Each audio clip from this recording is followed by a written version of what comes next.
Olá, sejam bem-vindas e bem-vindos novamente à disciplina de Fisiologia das Árvores. Então vamos continuar falando sobre fotossíntese. Bom, existe dentro do estudo da fisiologia de plantas, né, a gente vai encontrar a gente vai sempre encontrar processos metabólicos ocorrendo ao mesmo tempo. Tá? Então, ao mesmo tempo que a planta está fazendo fotossíntese, ela está transpirando, consequentemente ela está absorvendo água, né, e diversos outros processos eles vão ocorrendo simultaneamente. Então, uma variável muito útil para medir a eficiência de plantas ou de adaptação de plantas a alguns ambientes é a medida na eficiência no uso da água, que nesse caso aqui está sendo medida de acordo com a quantidade de massa seca produzida por água transpirada. Mas a eficiência no uso da água pode ser medida também, por exemplo, por taxa de crescimento de plantas de acordo com precipitação ambiental ou alguns outros fatores, né, que podem ser calculados dependendo da necessidade que você quer avaliar. Essa eficiência do uso da água, quando se mede, né, massa seca produzida por água consumida, é chamada de eficiência no uso da água da produtividade.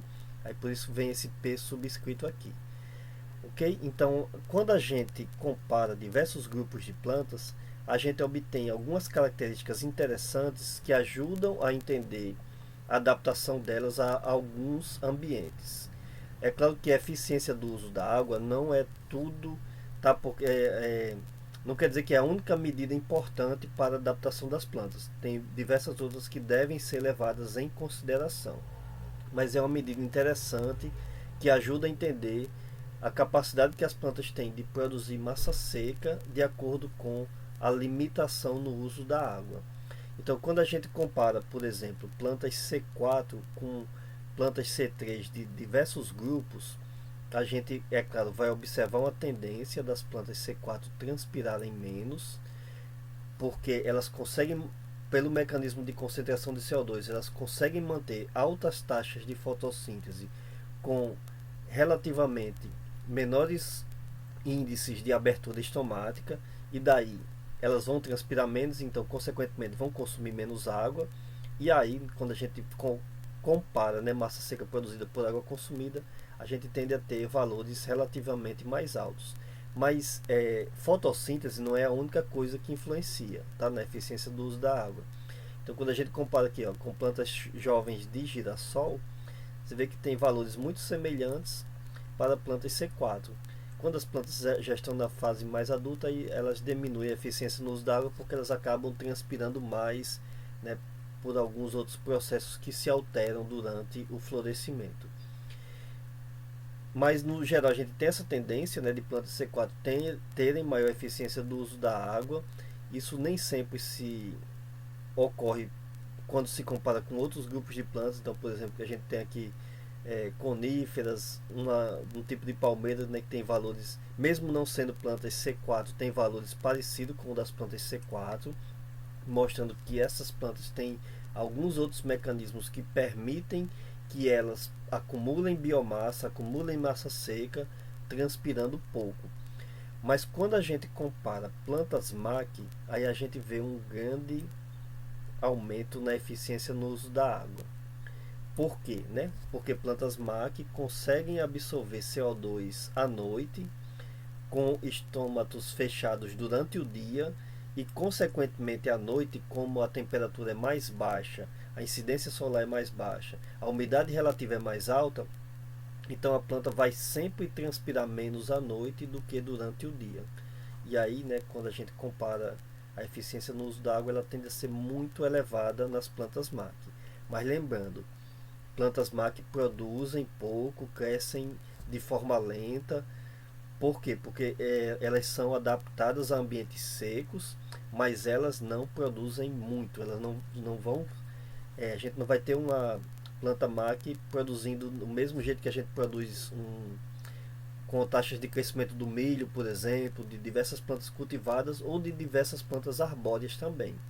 É um mecanismo de tolerância.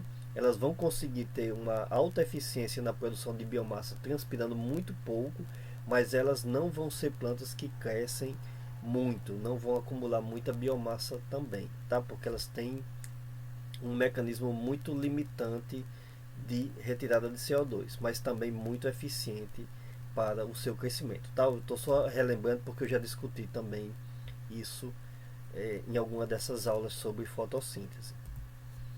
Bom, e daqui a gente parte para uma outra coisa interessante, que é efeito do carbono na fotossíntese. Então, antes de eu começar a falar sobre o efeito do carbono, todo mundo já ouviu falar, né? Isso é uma tendência que está ocorrendo desde a fase de industrialização mais intensa, que é um aumento constante dos níveis de CO2 na atmosfera. Então, quando a gente compara os níveis de CO2 que temos atualmente, que está em torno de 400 ppm de CO2, com diversas eras anteriores, né? Então até 400 mil anos atrás, o que temos hoje é muito mais alto, é quase que o dobro do que tinha em eras mais anteriores, né? Essas variações vão ocorrendo, mas vejam que a utilização de combustíveis fósseis e desmatamentos provoca esse aumento muito intenso em um espaço de tempo muito curto, né? As plantas não tiveram tempo, os diversos indivíduos ainda não tiveram tempo de se adaptarem a esse aumento de forma muito intensa em um espaço de tempo muito curto quando a gente compara com eras passadas. Aqui tem uma comparação só de acordo com os últimos anos, né? Já durante a fase de início aqui da fase de industrialização, então veja como o aumento foi muito intenso e que a partir de 1960 ele passa a ser quase que linear a cada ano, né? Vai subindo de forma linear. Vocês veem essas variações aqui de subida e descida, que isso daqui está relacionado aos às estações do ano no hemisfério norte. Quando é inverno, diminui produtividade, mas continua o consumo de alimentos, tanto por humanos quanto para animais. E aí aumenta o nível de CO2. Quando chega primavera e verão, então a agricultura e a pecuária, os plantios, né, de plantas, tanto para agricultura, para consumo humano, quanto para consumo animal, são muito intensos, então isso retira CO2 da atmosfera e baixa novamente. Só que, em média, né, quando se a gente traçasse uma linha média aqui, vai tendo esse aumento ao longo dos anos. E esse aumento significa, basicamente, queima de combustíveis fósseis, derivados do petróleo, e também desmatamentos, né, para pastagens, principalmente para pastagens, mas é claro que a agricultura também tem um papel importante aqui. E daí, né, então a gente está tendo esse aumento que, como eu comentei, é muito mais intenso do que o que aconteceu em eras anteriores, e isso vai trazer consequências para o crescimento de plantas. Por quê? Porque CO2, carbono na atmosfera, é um dos substratos da fotossíntese. Então a gente vai ter alterações. De início a gente pode imaginar que vão ser favoráveis, mas daqui a pouco eu vou mostrar que a coisa não é tão simples assim. Tá? Então a gente tende a imaginar que o aumento do nível de CO2 é favorável para a fotossíntese pelo seguinte: o caminho de entrada, eu já comentei isso aqui, mas deixa eu relembrar para eu comentar mais um pouco sobre esse efeito do CO2. Então, o caminho de entrada do CO2 desde a atmosfera até o local de carboxilação onde a rubisco se encontra, que são nos cloroplastos, tá? Exatamente nesse local aqui, no interior do cloroplasto, vai ter que atravessar ainda uma membrana aqui, né, para ocorrer ali a utilização. Então, ele sofre algumas resistências, entre elas tem a resistência da camada de ar limítrofe, que eu já comentei, né, lá no caso de relações hídricas. Então é exatamente aquela camada formada com alta umidade que oferece resistência próxima à superfície das folhas. Existe a resistência do poro estomático. A camada de ar limítrofe não pode ser controlada pela planta, ela é desfeita constantemente pelos ventos, mas em dias com ar muito parado ela passa a ser uma barreira muito importante, tanto para a saída de água das folhas, quanto para a entrada de CO2. Mas a planta não tem como controlar isso. Já o nível de abertura e fechamento estomático aí dá para ser controlado. Então vai ter situações, né, de que a planta vai ter que fechar mais os estômatos para economizar água, e consequentemente vai oferecer mais resistência para a entrada de CO2. E durante o caminho ainda tem algumas resistências adicionais, como por exemplo a resistência dos espaços intercelulares, que ainda é uma resistência gasosa, né? Tudo aqui são gases, movimento de gases, mas vai chegar num ponto em que o CO2 ele vai ter que passar para a fase líquida, quando ele entrar atravessando a membrana plasmática e vir para o citoplasma e depois para os cloroplastos. Então ela vai ter que se movimentar aqui na fase líquida. Essa resistência aqui é chamada de resistência no mesofílio. E depois ele vai ser utilizado pela rubisco. Então é o seguinte: quando se aumenta o nível de CO2 na atmosfera, como por exemplo através de queimas de combustíveis fósseis, isso vai permitir com que as plantas mantenham estômatos mais fechados e mesmo assim continuem absorvendo CO2.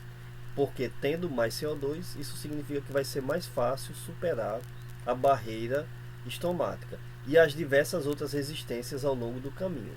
Ou seja, vai ter mais CO2 disponível também para rubisco, né, para todos os processos de carboxilação da fotossíntese. Então, né, como eu falei, aparentemente isso é muito favorável. A gente vai ter uma tendência de crescimento maior nas florestas e tendência de maior produtividade na agricultura também. E, consequentemente, né, produção de maiores alimentos para consumo animal, né, então maior produtividade também de carne, de leite, né, e diversos outros produtos aí. Só que, né, a coisa não é tão simples, daqui a pouco eu entro mais em detalhes sobre isso. Bom, então quando a gente compara curvas de respostas ao CO2, que é um conceito semelhante à curva de resposta à luz, que eu já comentei aqui nesse assunto de fotossíntese, né, o que é curva de resposta à luz? É quando eu comparava taxa de fotossíntese líquida, que é o que está no eixo Y, de acordo com a intensidade luminosa no eixo X. Aqui a única coisa que eu fiz foi alterar a intensidade luminosa por concentração. Nesse caso aqui está sendo medida a concentração intercelular de CO2, mas poderia ser externa também. Tá? Poderia ser do ambiente externo, porque como eu acabei de mostrar no slide anterior, vai ter uma relação entre quanto mais CO2 estiver no ambiente externo, mais CO2 também vai ter no espaço intercelular, tá? No interior das folhas. Porque vai ter, né, o CO2 vai conseguir se movimentar através ali vai passar com mais facilidade ali através das resistências estomáticas.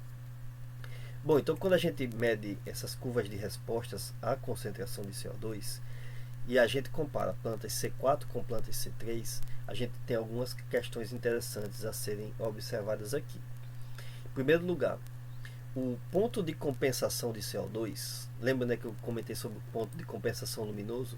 Aqui eu estou levando em conta o CO2 apenas. Na planta C4 ele vai ser muito mais baixo, ele é muito próximo ao zero, né? É claro que não vai ser zero, tem que ter algum CO2 na atmosfera para poder ser absorvido pela folha, mas ele ocorre num valor muito baixo, porque plantas C4 têm mecanismos de concentração de CO2. Então, mesmo numa atmosfera muito pobre em CO2, elas conseguem manter alta concentração próximo ao local de carboxilação da rubisco, e daí, consequentemente, a planta vai manter uma taxa de fotossíntese ainda que a concentração seja muito baixa. Mas vejam que à medida que se aumenta o nível de concentração interna de CO2, aumenta a fotossíntese até chegar num ponto em que ela se satura. Né? Lembram que para a luz se saturava também em um determinado ponto. Então até aqui a gente diz que a fotossíntese está sendo limitada por CO2, mas a partir desse momento é porque tem outros processos que não permitem que a fotossíntese continue aumentando a partir do momento que a gente aumenta o nível de CO2. Em plantas C3, o ponto de compensação ele é mais alto, ou seja, elas precisam de mais CO2 interno e, consequentemente, mais CO2 externo também para iniciar o ganho de CO2, né? Iniciar um acúmulo de CO2 em comparação à taxa de respiração e de fotorrespiração, que eu comentei isso lá sobre curvas de resposta à luz. Né? Qualquer dúvida vocês voltam em algumas aulas e veem lá esses conceitos. Né? Então o ponto de compensação de CO2 na planta C3 ele é mais alto. A planta C3 ela precisa de uma concentração maior de CO2, já que ela não tem mecanismo concentrador de CO2, e ela vai precisando de mais CO2 também para ir saturando a sua fotossíntese. Só que normalmente ela satura a fotossíntese com uma quantidade maior de CO2. Isso aqui é uma média de algumas espécies, tá? E tem particularidades para cada uma. Isso aqui é só para a gente ter uma ideia de comparação. Então, no geral, plantas C3 elas tendem a saturar com valores mais altos, porque a partir do momento que você vai fornecendo mais CO2, vai diminuindo a tendência delas fazerem, da rubisco fazer reação de oxigenase. E aí, consequentemente, diminui também a fotorrespiração. Já a planta C4, que praticamente não faz, a rubisco não faz reação de oxigenase, faz, mas numa intensidade muito pequena comparada às plantas C3. Então, não vai ter essa tendência, né, de que quanto mais aumentar o nível de CO2, maior vai ser o efeito positivo. Ela satura a fotossíntese num valor relativamente baixo. Você vê que já está quase saturada a fotossíntese, próximo ao ponto de compensação de CO2 em plantas C3. Né? Então, para ver a eficiência do mecanismo concentrador de CO2. Bom, então isso indica que a questão é que plantas C3 elas são muito eficientes em ambientes pobres em CO2. Já se o ambiente tende a ser rico em CO2, elas diminuem a sua eficiência. Até porque elas têm gasto adicional de ATP, né, que a gente já comentou aqui nessa disciplina. Então a tendência, se continuar tendo esses aumentos do nível de CO2 da atmosfera, é que plantas C3 passem a ser mais competitivas do que plantas C4, onde hoje existem ecossistemas com predomínio de espécie C4. Tá? Então essa tendência normal, que vai acontecer normalmente, né, mesmo que alguns outros aspectos a gente não possa entender, mas tem uma questão muito clara de que plantas C3 vão tender a ser mais competitivas do que plantas C4, com esse crescente aumento do nível de CO2 da atmosfera. E daí, né, então a gente vai ter, a gente pode ter uma relação de nível de CO2 na atmosfera com temperatura, porque a temperatura, como a gente viu, é importante também para os processos de reação de oxigenase da rubisco. Né? Eu comentei na aula anterior de que quando a temperatura tende a ficar mais alta, relativamente o CO2 ele fica menos solúvel do que o O2, e é solúvel exatamente no meio líquido onde a rubisco está fazendo a sua reação. E daí, né, em temperaturas mais elevadas, plantas C4 tendem a ser mais eficientes. Por quê? Porque como elas conseguem concentrar CO2 no sítio de reação da rubisco, mesmo tendo muito oxigênio lá, a tendência vai ser a rubisco fazer reação de oxigenase muito pouca, né, ou praticamente nula. E se a gente compara, então, o nível de CO2 na atmosfera, então tem aquela tendência de que quanto maior o nível de CO2 da atmosfera, maior é o favorecimento para o crescimento de plantas C3. Inclusive, plantas C4 evoluíram em eras geológicas que o nível de CO2 na atmosfera era muito baixo. Por isso que elas começaram a evoluir, começaram a predominar em ecossistemas e começaram, né, depois a predominar nos ecossistemas quentes para evitar exatamente a reação de oxigenase lá da rubisco. Então, como a gente está vendo um processo inverso e muito mais intenso do que ocorreu em diversas eras geológicas, então a gente vai ter essa tendência, né, de que plantas C3 devem ser mais favorecidas com esse aumento do nível de CO2 atmosférico. Plantas MAC poderão, não serão beneficiadas em nada também com esse aumento do nível de CO2 da atmosfera, porque elas já têm um mecanismo concentrador de CO2 altamente eficiente para manter uma baixa perda d'água. Eu acabei de comentar sobre a elevada eficiência no uso da água das plantas MAC. Então, elas vão... O que é que elas fazem, né? Fecham estômatos à noite. Então, a taxa de condutância estomática é muito baixa durante a noite. Consequentemente, a transpiração ela ocorre. Aliás, eu falei o contrário, né? Elas fecham estômatos durante o dia, que é essas linhas mais claras aqui bem no meio do gráfico, e abrem à noite, então elas vão ter condutância estomática mais alta à noite, consequentemente elas vão transpirar à noite e vão ter assimilação de CO2 também apenas nos períodos noturnos. E daí, né, consequentemente elas são altamente eficientes para a economia hídrica. Então, efeito de concentração de CO2 na atmosfera não vai influenciar muito uma planta MAC em si, porque ela já consegue lidar bem com baixa concentração de CO2, porque tem um mecanismo concentrador de CO2 também, assim como plantas C4. Então pode ser que ela, aliás, tem essa tendência também delas serem menos competitivas com o aumento do nível de CO2 da atmosfera. Só que a questão é mais complexa. Daqui a pouco eu vou mostrar que aumento do nível de CO2 ele vai influenciar também chuvas. Então, em alguns locais, se aumentar a intensidade de chuvas, aí as plantas MAC vão ser menos competitivas. Em outros locais, se diminuir a intensidade de chuvas, então pode ser que elas continuem muito mais eficientes, inclusive até aumentem a sua capacidade de competição e predominem em alguns ecossistemas. E alterações climáticas elas vão influenciar as chuvas de forma muito não muito homogênea de acordo com ambientes. Vai ter alguns locais que vai ter aumento da intensidade de chuvas e vai ter outros locais que vai ter redução. Tá? Então, inclusive os modelos matemáticos eles preveem resultados diferentes. Não tem como a gente saber exatamente o que vai acontecer.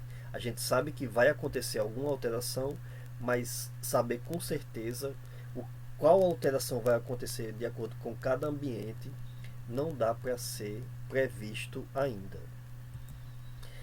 Mas existem algumas tentativas para se fazer isso. Tá? Então isso aqui é um tipo de exemplo de experimento feito em alguns ecossistemas. Isso aqui é em ecossistemas em regiões dos Estados Unidos. Então vocês observam que esses círculos aqui, eles são locais em que são liberados CO2 em alta concentração para que essa atmosfera interna dos círculos aqui ela seja enriquecida com CO2, que é uma tentativa de simular o que ocorreria com um ambiente, por exemplo, daqui a 80 anos mais ou menos, tá? Até o final do século. Então eles fazem esses experimentos e vão medindo lá as taxas de crescimento de plantas, porque é interessante fazer isso, porque você consegue acompanhar o nível de crescimento de plantas a longo prazo. Diversos experimentos de curto prazo mostram que as plantas crescem mais rápido com o aumento do CO2. Mas será que isso se permanece ao longo dos anos? E outros fatores, por exemplo, competição entre plantas, como é que ocorre? Quais as que se adaptam melhor ao aumento do nível de CO2 da atmosfera? Isso ocorre de forma homogênea para todas as espécies ou algumas conseguem ser mais competitivas do que outras? Então, esse é o objetivo desses tipos de experimento, normalmente com vegetação nativa, para ver o que é que deve acontecer daqui a alguns anos, porque mesmo que os acordos sejam cumpridos, apesar de que atualmente tem uma tendência de não serem cumpridos, mas pode ser que a pressão seja muito grande e que os acordos climáticos que foram feitos, inclusive no consenso lá da reunião de Paris, mesmo assim vai levar um tempo para que ocorra a substituição nos combustíveis a serem utilizados. Então durante algum tempo vai continuar tendo aumento do nível de CO2 na atmosfera. Então é muito interessante a gente entender o que vai acontecer, né, ao longo dos anos. Então alguns desses experimentos eles já mostram, por exemplo, que realmente a curto prazo ocorre aumento na taxa de crescimento. Tá? Então aqui o que está na linha preta são plantas de pinos, tá? Cultivadas com a atmosfera enriquecida de CO2, e o que está em branco aqui são plantas cultivadas no ambiente normal. Um experimento feito no estilo do que eu acabei de mostrar naquele slide anterior. Então vocês observam que nos anos iniciais realmente tem um incremento muito grande no ganho de carbono anual. Tá? Isso aqui foi medido no, na produção de madeira.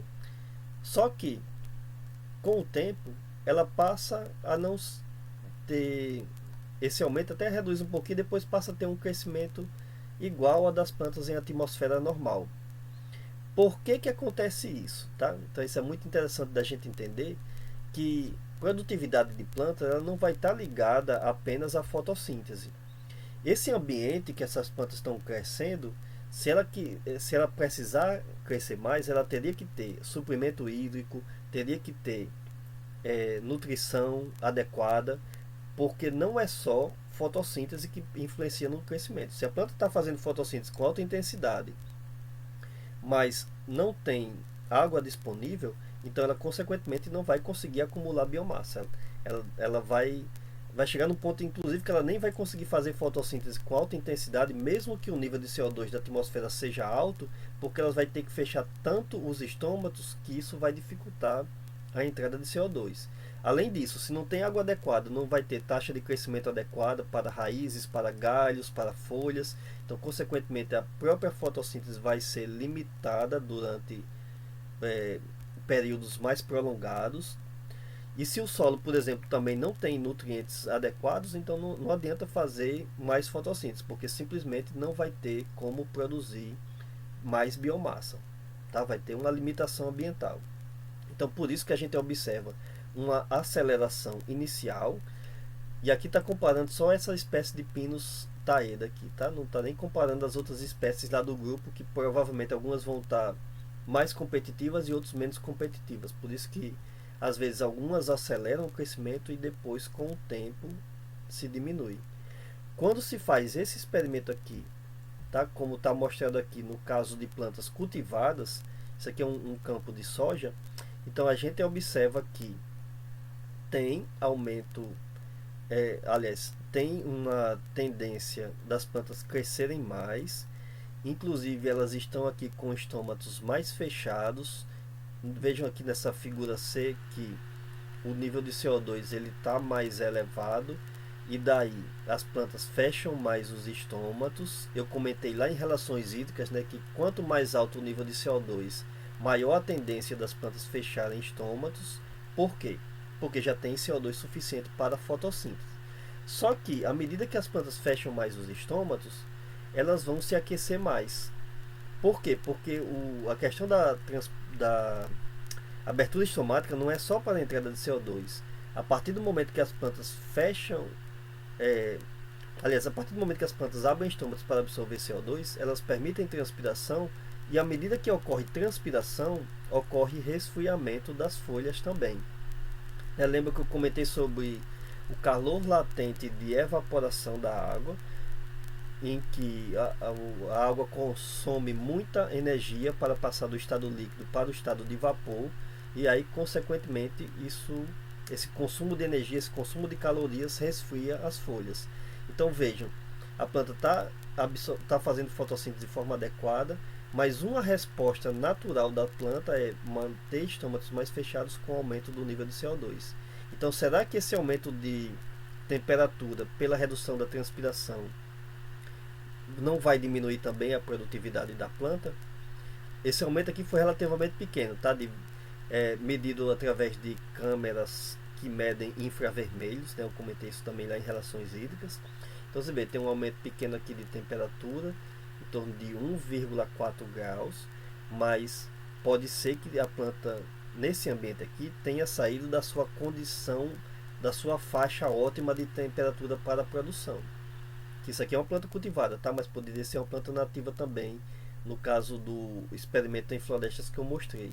Então, por isso que nem sempre a gente vai ter o que é esperado. Vai aumentar CO2, vai aumentar a fotossíntese. Mas será? Porque se aumentar CO2, vai aumentar também a temperatura foliar. Pode ser que a planta saia da sua faixa ótima. E diversas outras alterações acontecem também, como o de chuvas que eu acabei de comentar, e eu vou mostrar mais alguns exemplos. Ocorre também alteração no ataque de pragas. Tem alguns insetos que eles crescem mais de acordo com a alteração de temperatura do ambiente, por exemplo. aquecimento global não ocasiona apenas aumento do nível de CO2, ocasiona também aquecimento, como o próprio nome diz. Então pode ser, já tem diversos estudos mostrando que, mesmo que a planta faça mais fotossíntese, ocorre uma maior incidência de alguns insetos herbívoros ou de outros micro-organismos, por exemplo, que possam causar doenças.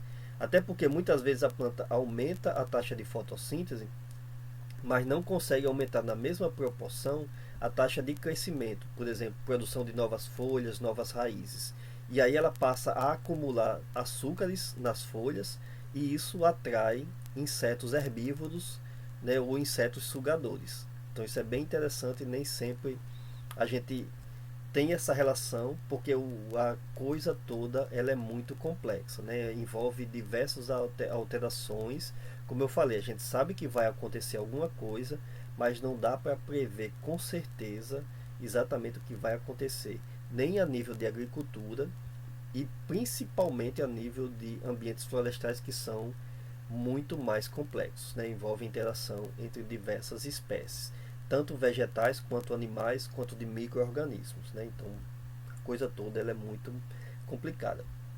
Experimentos desse tipo feitos em plantios agrícolas ou em cultivos florestais, eles são interessantes porque dá para se acompanhar isso ao longo dos anos e dá para ter uma ideia, mas não dá para ter uma certeza ainda, tá? Bom, então isso aqui é um exemplo de experimento feito com redução de chuvas, inclusive na Amazônia, estão fazendo desse tipo. Estão fazendo experimentos com enriquecimento de CO2 também na Amazônia, né, para ver o que poderia acontecer.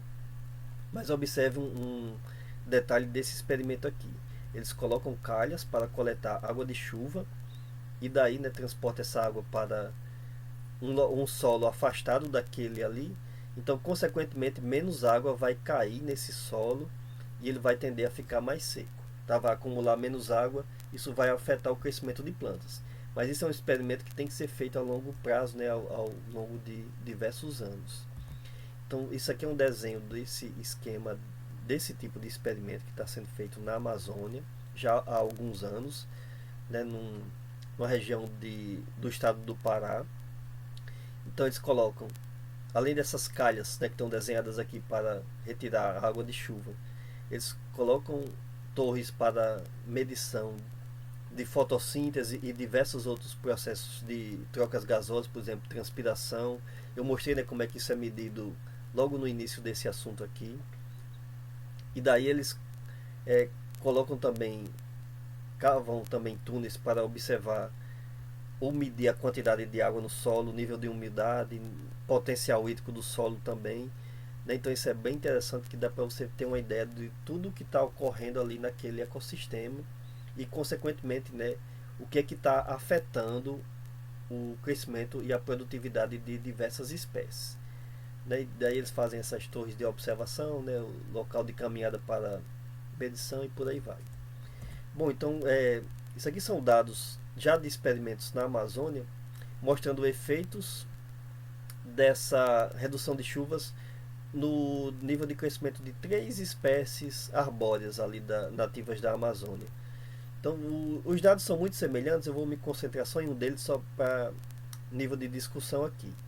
Então, observem o seguinte: sempre que tiver controle, significa o local em que não foi colocado a calha para a retirada de água. E são as bolas, tá? São esses círculos aqui. Tanto o círculo escuro quanto o círculo mais claro. E os triângulos significam o tratamento, ou seja, redução da intensidade de chuvas, né? Retirada de água para outro local. Essa redução aqui foi em torno de 30%, tá? Aquelas calhas retiravam aproximadamente 30% da água que deveria atingir o solo. Isso daqui foi medido, essa taxa, você vê que aqui é uma curva de resposta à luz, tá? Tem intensidade luminosa no eixo X e tem taxa de fotossíntese líquida no eixo Y. Então eles mediram aqui essas curvas de resposta à luz e daí, né, eles verificaram o seguinte. E tem ainda uma outra coisa, né? Isso aqui foi medido nos meses de agosto e de outubro, tá? O mês de agosto ele ainda é um mês próximo ao final da estação chuvosa, Então a gente não encontra normalmente muitas diferenças. Vocês podem comparar as figuras em preto aqui, né? A tendência é que eles tenham valores muito próximos. É claro que às vezes varia, né, de acordo com a espécie, mas eles, pelo menos nas duas espécies aqui abaixo, eles tendem a ser valores muito próximos. Na espécie acima é que ele tem uma variação um pouco maior, né? Mas sempre é claro que o tratamento ele vai ter valores menores. Por quê? Porque foi retirado chuva lá daquele local. E os dados eles ficam mais evidentes no mês de outubro, porque em outubro significa que já faz 2 ou 3 meses após o final da estação chuvosa.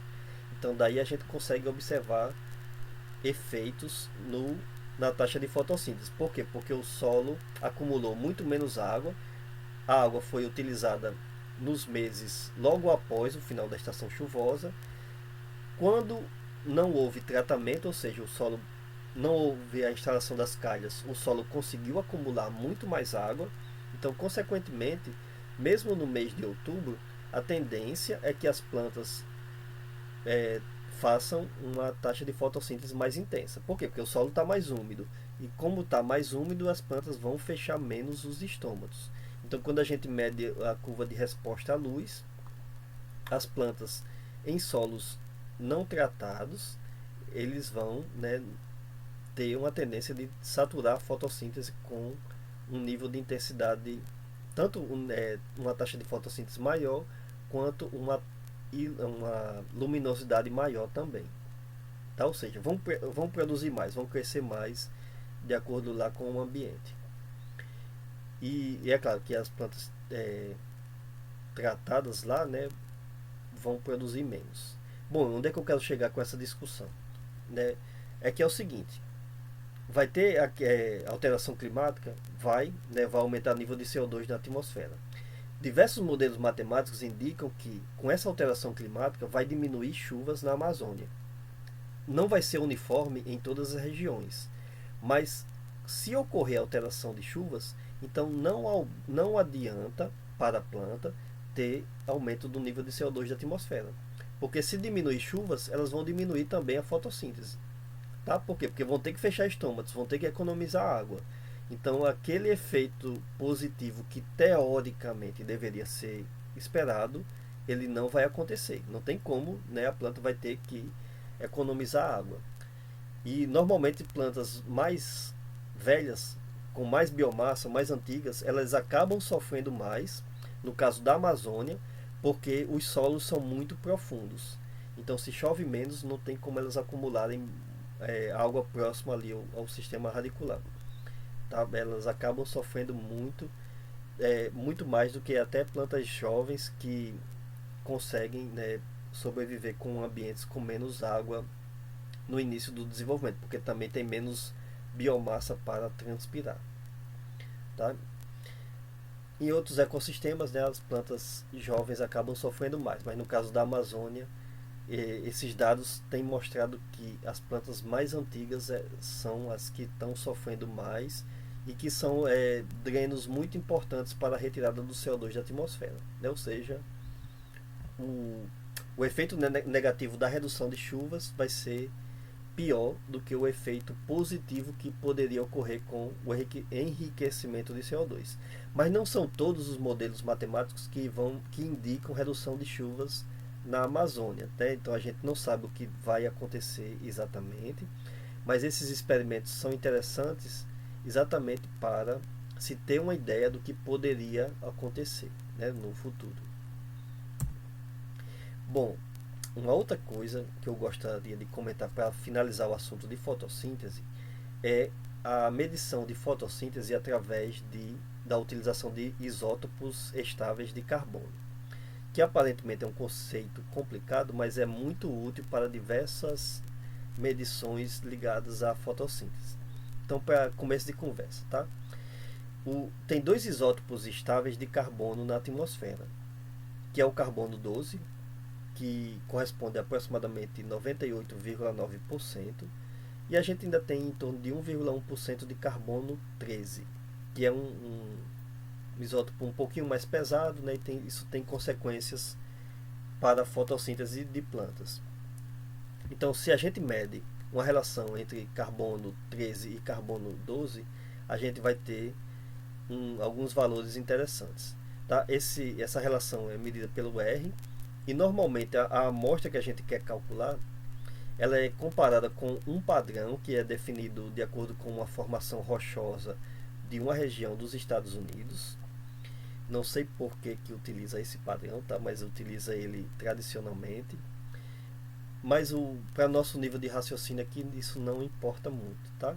Então a gente, por exemplo, vai ter o seguinte: quando eu comparo minha amostra com esse padrão, aí eu vou ter um valor chamado de composição isotópica do carbono.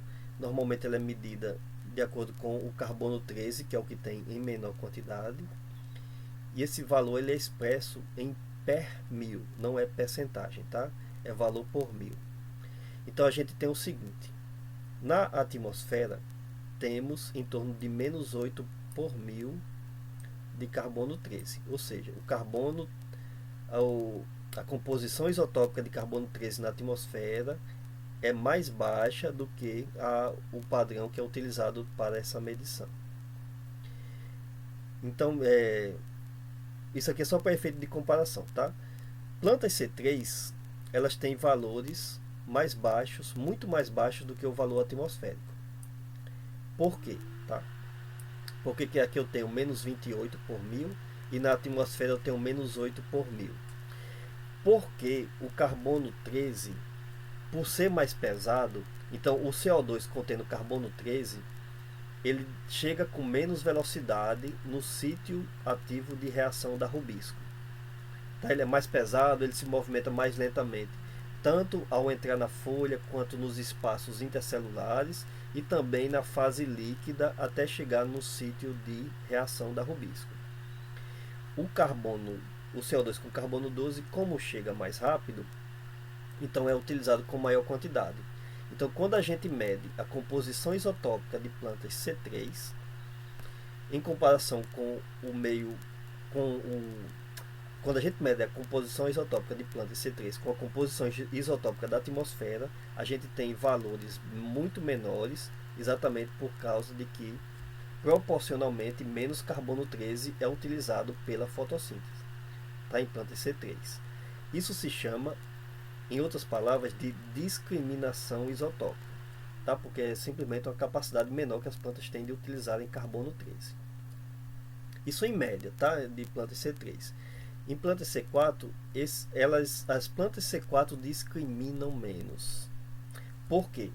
Porque a primeira enzima que absorve carbono em plantas C4 é a PEP carboxilase, ou fosfoenolpiruvato carboxilase, que ela não utiliza diretamente CO2, ela utiliza ácido carbônico. Tá? Qualquer coisa vocês voltam lá nos exemplos que eu comentei sobre reações de carboxilação da fotossíntese. Então, consequentemente, o efeito do aumento do peso por causa do carbono 13 ser um pouquinho mais pesado, como ele está na forma de ácido carbônico, ele é menos influenciado. Tá? Ainda ocorre alguma discriminação, então ainda é um valor mais baixo do que o atmosférico, mas como é um ácido carbônico e que se movimenta com mais facilidade no meio líquido, e daí, né, então, consequentemente, esses valores na planta C4 são mais próximos ao que ocorre na atmosfera. Bom, para que serve medição de composição isotópica em plantas? Pelo seguinte, tá? Daqui a pouco eu vou mostrar diversas utilidades práticas, mas, por exemplo, esse valor de menos 28, ele aqui vai estar mais ou menos aqui nessa faixa aqui, tá? Então você vê que dentro das plantas C3 tem variação, tem algumas que discriminam um pouco menos, tem outras que discriminam mais, mas aí eu pego uma média, né, e tenho esse valor aqui. No caso de plantas C4 também tem uma faixa de plantas que discriminam menos e de plantas que discriminam um pouco mais. Mas se eu pego uma média, então eu vou ter ali o menos 14 por mil, né, mais ou menos por aqui. Tá? Então, isso é interessante para a gente comparar alguns grupos de plantas e tem diversas aplicações práticas. Por exemplo, produção de alimentos. Tá? Eu estou mostrando aqui na primeira figura exatamente o mesmo gráfico que eu mostrei no slide anterior. Então, por exemplo, produção de geleias e gelatinas. que utilizam açúcares. Se você quiser saber de onde é que veio o açúcar, veio da cana-de-açúcar, que é uma planta C4, ou veio da beterraba, que é uma planta C3. Então dá para medir composição isotópica ali da geleia, da gelatina ou de qualquer outro material alimentício que você queira obter, e aí você vai saber de onde é que veio. Pode ser de uma mistura também, né? Se você tem uma composição isotópica intermediária, então isso tem uma utilidade na indústria alimentícia, tá? Uma outra coisa, tem uma utilidade em estudos de ecologia de animais. Então, por exemplo, tem animais que consomem, que são herbívoros, todos esses animais aqui são herbívoros, tá? Nativos do continente africano, mas alguns deles têm por hábito comer folhas de plantas mais altas, como por exemplo a girafa, né, que está aqui em cima. Então, consequentemente, quando a gente mede composição isotópica em tecidos de girafa, por exemplo, normalmente esse estudo aqui foi feito com tecidos dos músculos, tá, desses animais. Então você vai ter uma composição isotópica próxima ao das plantas C3, tá? Você vê que aqui tem uma discriminação maior, inclusive a média vai estar em torno de menos 28 por mil aqui. Já animais que consomem capins, tá, que consomem gramíneas, que tendem a predominar gramíneas C4 em ecossistemas de savana da África, eles vão ter uma composição isotópica diferente. Então dá para você medir hábito alimentar dos animais, dá para você medir de acordo com a estação do ano qual foi o tipo de planta ou do tipo de vegetação que estava mais disponível lá para os animais, simplesmente entendendo, né, trazendo um conceito da fotossíntese de plantas, tá? Por isso que isso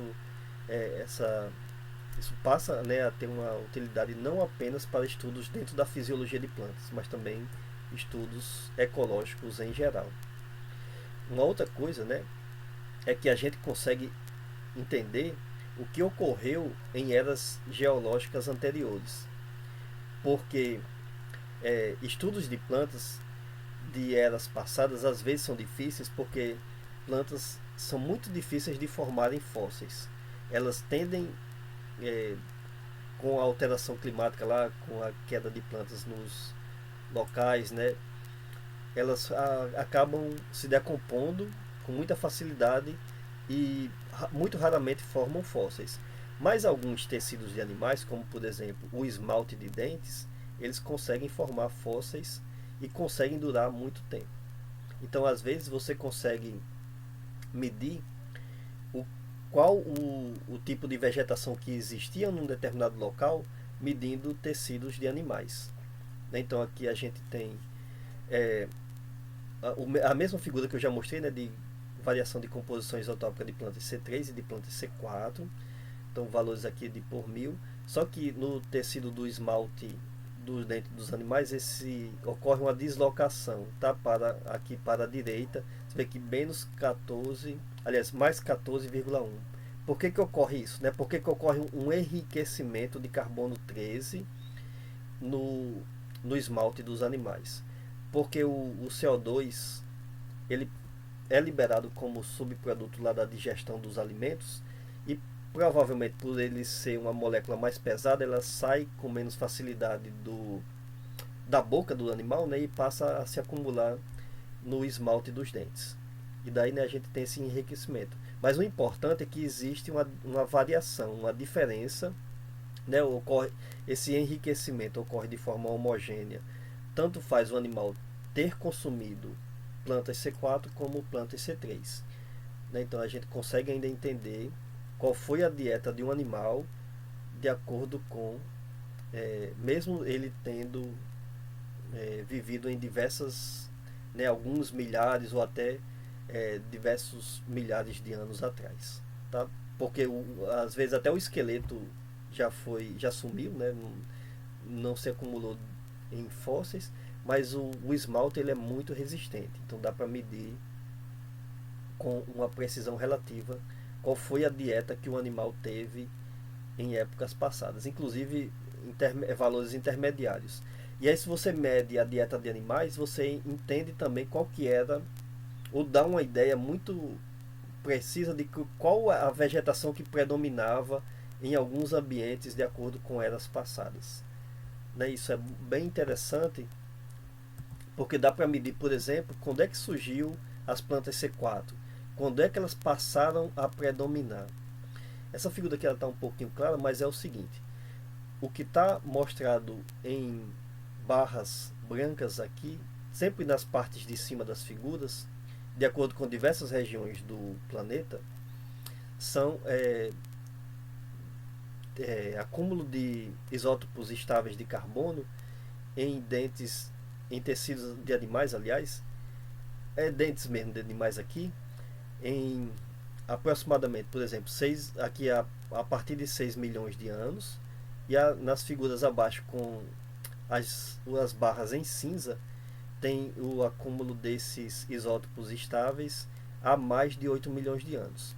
Então vejam que quando se mede essa composição de isótopos estáveis no esmalte dos dentes desses animais, você vê que quando passou, né, de 8 para aproximadamente 7, 6 milhões de anos depois, ocorreu normalmente um deslocamento da composição isotópica aqui da esquerda para a direita, mostrando que, com exceção dessa primeira figura que eu estou mostrando aqui, né, que não teve muita variação aqui, tá?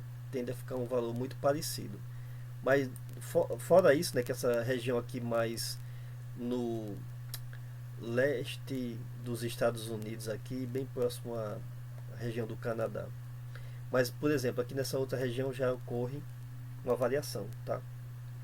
De tendência de ocorrer mais acúmulo de isótopos estáveis com uma alteração, né, aproximadamente a partir de 6 milhões de anos atrás. Isso ocorre também na América do Sul, tá? Tem essa tendência de ir se deslocando para essa faixa. Ocorre na África também, né, essa tendência de deslocamento aqui. Ocorre na Ásia, então, à medida que no Paquistão também ocorre esse deslocamento. E ocorre de forma não muito intensa também na Europa. Ou seja, foi a partir de aproximadamente 6 milhões de anos, ou logo na faixa de 8, 7 milhões de anos atrás, que as plantas C4 passaram a predominar em diversos ecossistemas. Então, como é que a gente consegue entender isso com mais clareza? Estudando registros fósseis de animais, porque plantas é muito difícil ter esse tipo de registro fóssil. Dá para medir no petróleo, tá? De diversos locais dá para se medir composição isotópica, mas nem sempre o petróleo ocorreu acúmulo em todos os locais, né? Se tivesse acumulado de forma homogênea em todas as regiões, não teria tanta guerra por petróleo atualmente, né? Então tem essa questão de que é muito preciso fazer isso através do estudo de animais, e daí a gente vê que, inclusive, a fotossíntese do tipo C4 ela evoluiu de forma convergente, que se chama evolução convergente, em diversos ecossistemas diferentes. Nessa aproximadamente 6, 7 milhões de anos atrás, todos os continentes já estavam separados. Então as plantas acabaram evoluindo o mecanismo C4 de forma separada também, né? Não é uma planta descendente da outra, de forma independente em diversos ecossistemas. Porque existiam eras aqui em que o nível de CO2 da atmosfera era extremamente baixo. Então a fotossíntese do tipo C4 passou a ser muito importante, passou a trazer uma capacidade competitiva muito interessante para diversas plantas. E daí, né, depois com as variações que ocorrem normalmente, né, de eras mais quentes e mais frias, essas plantas mais adaptadas a ambientes com baixa concentração de CO2 passaram a predominar também em regiões mais quentes. Por quê? Porque eu já comentei na aula passada, né? Porque quanto mais quente, maior a tendência da rubisco fazer reação de oxigenase, né? Pela alteração na solubilidade dos dois gases, né? Que ela afeta mais a solubilidade do CO2 do que do O2. Então dá para Isso aqui já é uma medição mais recente, tá? Em regiões da parte central da África, que a gente observa o seguinte, tá? Ao longo de alguns milhares de anos, tá? Que tem 10 até 20 mil anos atrás, acúmulo de materiais fósseis aqui indicam o seguinte, aqui não apenas dentes de animais não, tá? Mas diversos outros materiais fósseis que vão se acumulando em locais aqui próximos a regiões pantanosas na parte central da África. Então o que, que a gente vai observando? Que a partir do momento em que ocorreu um aumento no nível de CO2 da atmosfera, você vê que em aproximadamente 20 mil anos atrás, o nível de CO2 era muito baixo na atmosfera. Isso corresponde a quase no final de uma das eras glaciais, tá? De uma das últimas, da última era glacial, aliás, né? Aproximadamente 20 mil anos atrás. Então, depois, quando o nível de CO2 passou a aumentar na atmosfera, ocorreu também uma redução na composição isotópica em todos esses três pontos em que isso foi medido, tá? Você vê que a composição isotópica ela era mais ocorria com, digamos assim, uma menor discriminação nessas fases de aproximadamente 20 mil anos, quando a concentração de CO2 era muito baixa na atmosfera. Por quê? Porque concentração de CO2 baixa na atmosfera indica que plantas C4 são mais competitivas e plantas C4 discriminam menos CO2 do que plantas C3, tá? O mesmo raciocínio que eu já fiz anteriormente. E a partir do momento em que passou a aumentar o nível de CO2 da atmosfera, as plantas C3 passaram a ser mais competitivas. E aí, quando se mede registros fósseis aqui, a partir de 10 mil anos atrás, se vê que tem um aumento na discriminação isotópica, mostrando que passou a acumular fósseis derivados principalmente da fotossíntese do tipo C3. Então isso é muito interessante para a gente ver de que realmente com o aumento do nível de CO2 que a gente está tendo atualmente na atmosfera, não tem dúvidas de que vai ocorrer uma alteração na competição entre plantas C3 e plantas C4. A gente não sabe exatamente o que vai acontecer. Mas se essa alteração ocorreu em eras passadas, provocada por efeitos naturais, a tendência é que ela ocorra inclusive com mais intensidade, porque o aumento produzido que nós estamos provocando atualmente no planeta, ele é muito mais intenso do que essa variação que ocorreu aqui, tá?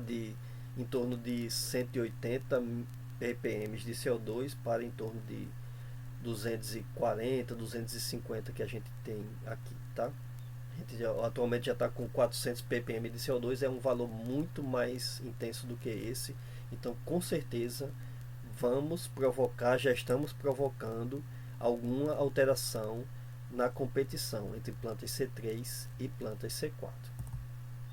E para o final, né, uma outra coisa muito interessante quando se mede composição isotópica é que dá para fazer uma relação quase que direta com precipitação anual. Por exemplo, tá? Se a gente mede folhas que se formaram em um determinado ano, então, por exemplo, eu fui lá, coletei folhas que se formou ali no mês passado, e eu meço a composição isotópica dela, eu vou ter uma ideia do nível de precipitação. Por quê? Tá? Então vamos lá. Isso aqui já não é mais comparando plantas C3 e plantas C4. Essa relação ela serve inclusive para esses dois grupos de plantas. Então, quando as plantas estão com estômatos mais abertos, a tendência é que elas discriminem mais CO2, discriminem mais o carbono 13. Por quê? Porque ele, como eu já comentei, ele é mais pesado. Mas quando as plantas estão com estômatos mais fechados, elas tendem a discriminar menos. Então o que acontece é o seguinte: a planta absorve CO2, tem lá dentro carbono 13 e carbono 12. Se os estômatos estão mais fechados, o carbono 13 que foi absorvido, ele não vai voltar para a atmosfera. Ele vai ter que ser utilizado pela rubisco. E aí, quando a planta mantém estômatos mais fechados, a tendência é que ela vai discriminar menos o CO2, tá? Quando a planta está transpirando mais, aí não, tá? Vai ter uma troca gasosa mais intensa, então, consequentemente, o, o CO2 12, que é mais leve, vai ser utilizado com mais intensidade. Quando os estômatos estão mais fechados, digamos assim, a planta não consegue escolher. Absorveu carbono, mas teve que fechar estômatos porque a taxa de umidade é mais limitante naquele ambiente, ou teve que fechar estômatos durante mais horas do dia do que se ela tivesse em condições hídricas favoráveis. Então, consequentemente, o carbono 13 que foi capturado, ele vai ser utilizado com mais intensidade durante a fotossíntese. Então, daí, quando a gente tem aqui, tá de cima até embaixo, tá? Quanto mais abaixo da curva, maior o nível de discriminação de CO2 do carbono 13. Então, quanto mais negativos forem esses valores, indica que a precipitação no ambiente foi mais intensa. E quanto menor a discriminação, significa que a precipitação foi mais limitante. Por quê? Porque os estômatos ficaram mais fechados e a planta teve que utilizar com mais intensidade o carbono 13 que foi absorvido ali. Então isso é muito interessante porque tendo essa relação direta, eu posso, por exemplo, chegar num local com mata, mesmo sem medir, será que a condição ambiental aqui foi boa ou ruim durante o período de formação dessa folha? Então eu coleto a folha, faço uma análise isotópica dela e tenho uma ideia da condição ambiental ali naquele local durante a formação daquela folha. Ah, mas eu quero medir ao longo do ano. Então, por exemplo, eu posso coletar uma amostra do anel de crescimento.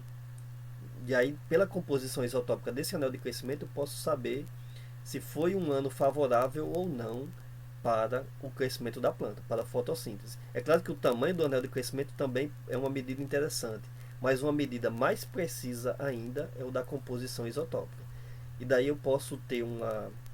Eu não preciso estar medindo a fotossíntese ao longo de todo o período, eu posso simplesmente chegar lá, coletar uma amostra, entender qual foi o período em que ela foi formada e aí, consequentemente, todo o carbono daquela amostra foi produzido através da fotossíntese.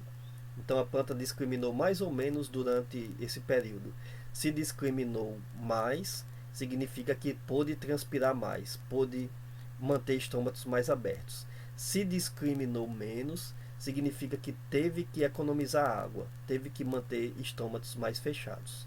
Tá? Então esse estudo de discriminação isotópica ele é muito útil, ele é muito utilizado atualmente para medir exatamente efeitos de estresse ambiental, principalmente, isso é feito principalmente com falta d'água, mas pode ser feito, por exemplo, com salinidade também, ou alguns outros estresses, e aí você tem uma medida integrada, né, de longo prazo, né, para essa avaliação climática aí das plantas, tá? Bom, então finalmente a gente encerra aqui o assunto de fotossíntese. Na sequência eu vou falar sobre transporte no floema. Muito obrigado pela atenção e até a próxima.